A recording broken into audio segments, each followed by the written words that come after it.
پھر امتحان دینے کا موقع ملے گا، لیکن قبر کا امتحان تو اینڈ یہی ہے۔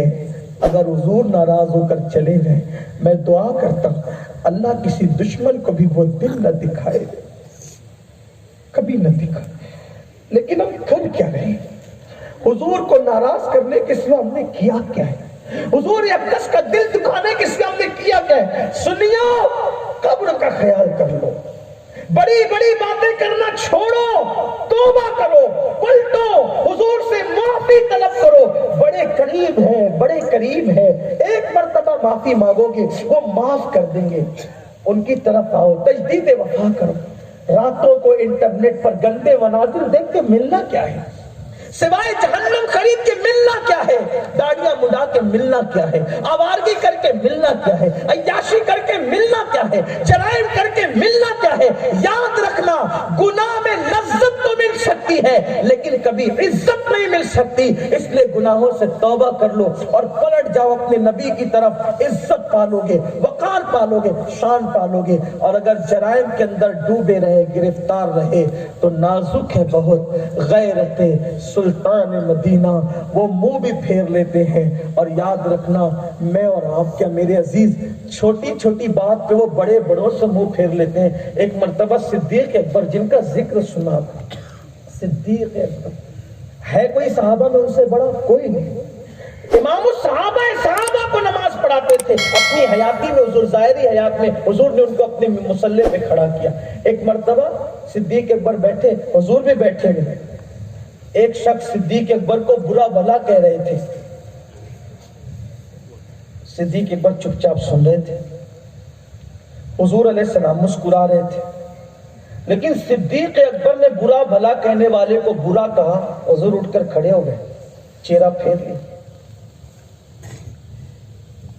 جب صدیق اکبر سے اتنی چھوٹی سی بات پر تعلیم امت کی خاطر یوں اٹھ کر کھڑے ہو گئے، ناراضگی کا اظہار فرمایا۔ ہم کون ہیں میرے عزیز؟ بتاؤ تو ہم کون ہیں؟ ہمارے اندر کیا خاصیت ہے، کیا خوبی ہے؟ ہم سوچتے ہیں ہم کچھ بھی کرتے رہے حضور ہمیں نبھائیں گے، اللہ کرے ان کے کرم سے یہ امید ہے کہ وہ نبھائیں، لیکن ان کی غیرت بھی تو دیکھو۔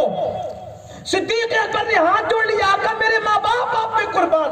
آقا وہ اتنا برا بھلا بول رہا تھا، یا رسول اللہ آپ نے اس کو کچھ نہیں کہا، میں نے ایک جملہ کہا، آپ ناراض ہو گئے؟ ایک جملے پہ پتا چلا جو جتنا قریبی ہوتا ہے نا اس کے ساتھ اتنی زیادہ غیرت ہوتی ہے، جو جتنا بڑا عاشق ہوتا ہے اس کے ساتھ اتنی زیادہ غیرت ہوتی ہے۔ اب آپ بتاؤ، عاشق رسول بنتے ہو، کبھی سوچا نبی پہ سلام بھیج رہے ہو، اللہ نہ کرے کہ کہیں منہ نہ پھیر لیں؟ اور یاد رکھنا، وہ منہ پھیر لینا پھر اللہ کی رحمت بھی ہماری طرف رخ نہیں کرے گی۔ جس سے وہ منہ پھیر لے اس سے اللہ کی رحمتیں منہ پھیر لیا کرتی ہے۔ اس لیے آؤ اپنے اللہ کی طرف رجوع ہو جاؤ، اپنے نبی کی طرف رجوع ہو جاؤ، سچی توبہ کرو، پلٹو، اپنے گناہوں سے معافی مانگو۔ مبارک مہینہ آ رہا ہے، رمضان شریف کا مہینہ جلد شروع ہونے والا ہے۔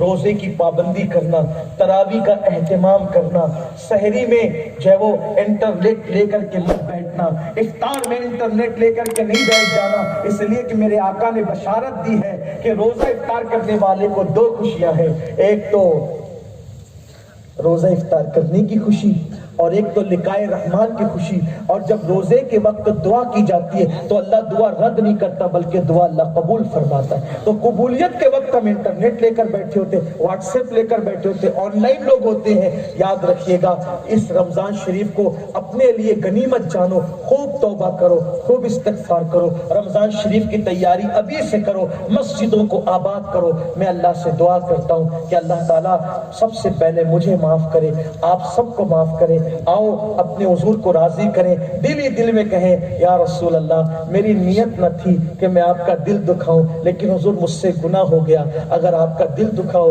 آپ مجھے معاف کر دیں۔ اس لیے کہ حضور کو منانے کے لیے مدینہ منورہ جانا ہی ہم پر لازم نہیں ہے، نبی تو ہماری جان سے زیادہ قریب ہے، جہاں بیٹھے وہیں سے یاد کر لیا، دل سے حضور مل گئے۔ ہاں لیکن مدینہ منورہ جانا بڑی سعادت ہے، اس لیے کہ وہ ہمارے ہمارے قریب ہیں، ہماری جان سے زیادہ قریب ہے، لیکن ہم مدینے جاتے ہیں تو ہم حضور سے قریب ہو جاتے ہیں۔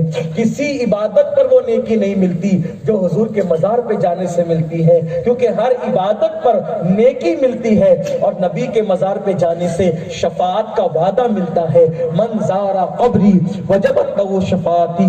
تو اس لیے لیکن یہ نہ سوچنا کہ اب بھائی حضور کو منانا ہے تو وہیں جانا پڑے گا، فلائٹیں بند ہے کیسے جائیں؟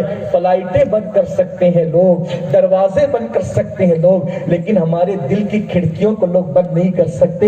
نبی ہماری جانوں سے زیادہ قریب ہے۔ النبی اولا بالمؤمنین من انفسہم۔ آؤ میرے آقا علیہ السلام کے دیوانوں، اپنے آقا سے اپنے رشتے کو مضبوط کریں، اور رشتہ مضبوط کرنے کا بہترین طریقہ یہ ہے حضور کی سنتوں پہ عمل کریں۔ چہروں پہ داڑیاں رکھیں، چہروں پہ داڑیاں سجائیں، اس وقت تک نہ سوئیں جب تک آقا علیہ السلام پہ کم سے کم 313 مرتبہ درود شریف نہ پڑھ لیں صلی اللہ علیہ وسلم۔ یہ سب سے مختصر درود شریف ہے، یہ مختصر درود شریف پڑھو گے 5 منٹ میں 313 مرتبہ درود شریف ہو جائے گا۔ میری مائیں اور بہنیں بھی موجود ہیں، ان سے بھی کہتا ہوں سیریل دیکھ کر مرو گی، پکچر دیکھ کر مرو گی، بے پردہ گھوم کے مرو گی، کہیں تم سے بھی چہرہ نہ پھیر لیا جائے۔ اس لیے ان سے بھی کہتا ہوں سچی توبہ کرو اور ایک سچے مسلمان کی حیثیت سے زندگی گزارو۔ جب بھی طبیعت گناہ کرنے کو چاہے تو پہلے یہ سوچ لو کہ میں گناہ کروں گا تو کہیں میرے آقا کا دل نہ دکھ جائے، اور دل دکھے گا تو کہیں وہ مجھ سے منہ نہ پھیر لے۔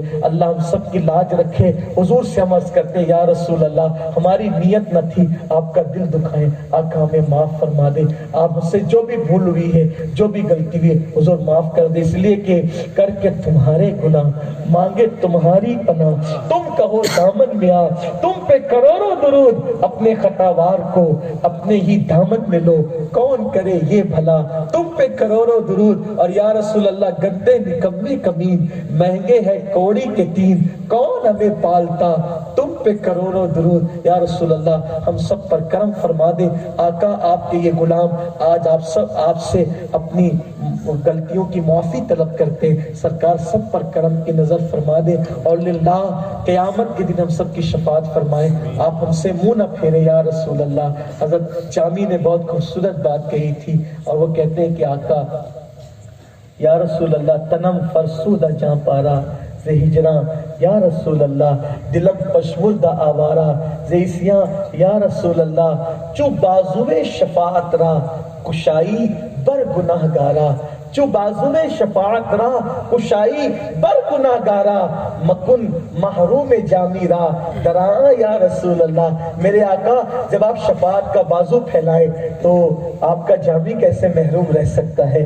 آقا آپ کے کرم سے یہی امید ہے کہ آپ ہماری شفاعت ضرور فرمائیں گے۔ اللہ تعالی ہم سب کے حال پہ رحم فرمائیں، سنیت میں مضبوط بنے، عشق رسول میں مضبوط بنے، اور جو نبی کی توہین اور گستاخیاں کر رہے ہیں جذباتی ہونے کی بجائے اس طرح جواب دیں کہ تو ہمیں اپنے نبی سے دور کرنا چاہتا ہے، یہ لے ہم داڑیاں رکھیں گے، یہ لے مسجدوں کو بھر دیں گے، یہ لے ہم سیرت نبی کا مطالعہ کر کے اپنے آقا سے اپنے آپ کو قریب کر لیں گے۔ انشاءاللہ یہ ایسا احتجاج ہوگا کہ رہتی دنیا تک کے اس کی گونج اور اس کی دھمک محسوس کی جائے گی۔ اللہ تعالیٰ مسلمانوں کے حل پہ رحم فرمائے۔ وما علینا الا البلاغ۔ السلام علیکم ورحمۃ اللہ۔